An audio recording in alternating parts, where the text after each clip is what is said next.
Our colleague Palesa Moeti is at the Paradise Hall in Manguang, where many parents, along with their children affected by the floods last Friday, find themselves stranded. The families have been housed at the hall since the floods and have called for help to be returned back to their homes. A very good morning to you, Palesa.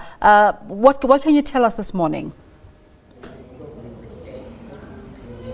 Well, good morning, but it's not such a good morning for these families, about 16 families that are now temporarily accommodated here at Paradise Hall while they're waiting the municipality to arrange some sort of accommodation for them. Various organizations have come through to assist them, including the Red Cross.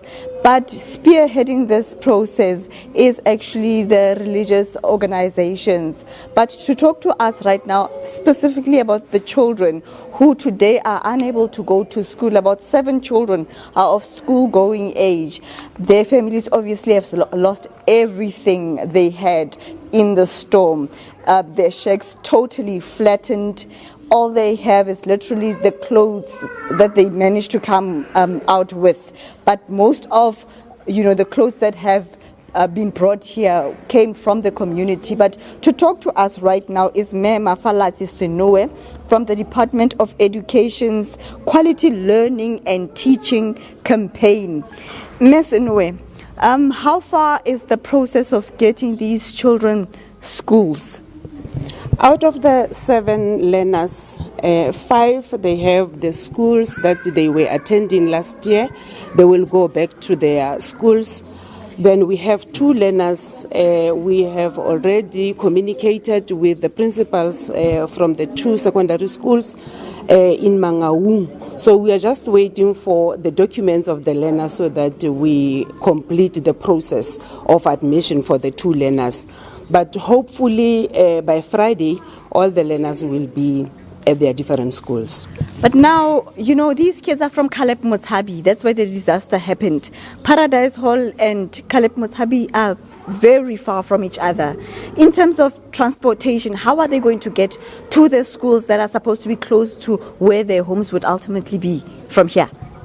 As the Department of Education, we have a learner transport section.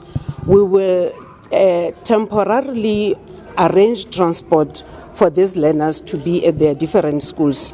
Fortunately, the number is not big. 7 learners will manage as Moteo district to transport the 7 learners to their different schools.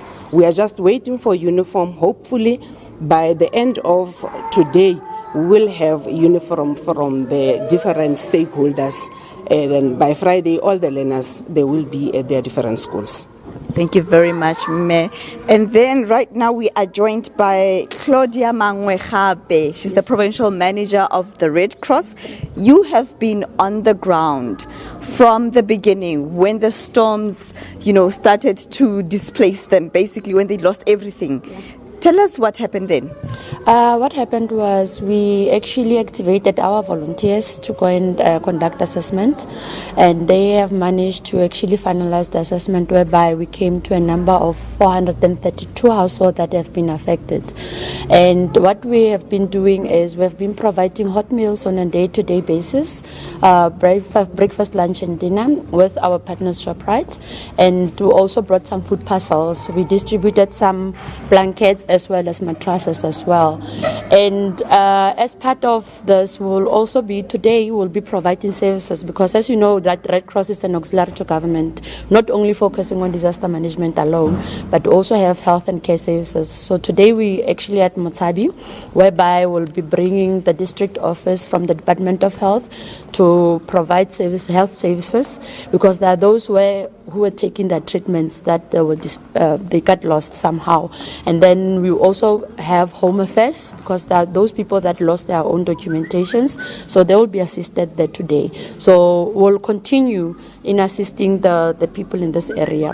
And we have established a food bank in the area whereby the community members have been donating some stuff, so we are recording each and every item that comes in.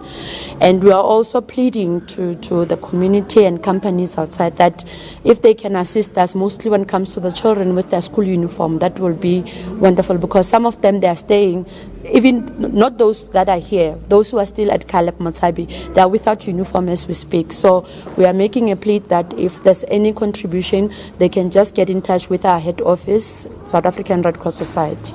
When we earlier spoke to the Religious Interfaith Council of the Free State, that has been, at the forefront of this whole intervention, they said that there are still some people that lost everything, but that are still in Palesa Moeti that chose not to come here. Are you aware of such people? I'm aware. I think on Saturday we addressed the community by saying, because we've managed, together with the municipality, we've managed the disaster center to actually allocate transport for them so that they can be here. But they refused because some of them, they do have a bed or whatever, so they decided that they want to stay there up until they can receive their checks or if anything can come. So hence we are making this plea now. If there's any form of donation, even if it's corrugated irons, it's more than welcome so that they can rebuild their houses once more. Thank you very much, Claudia.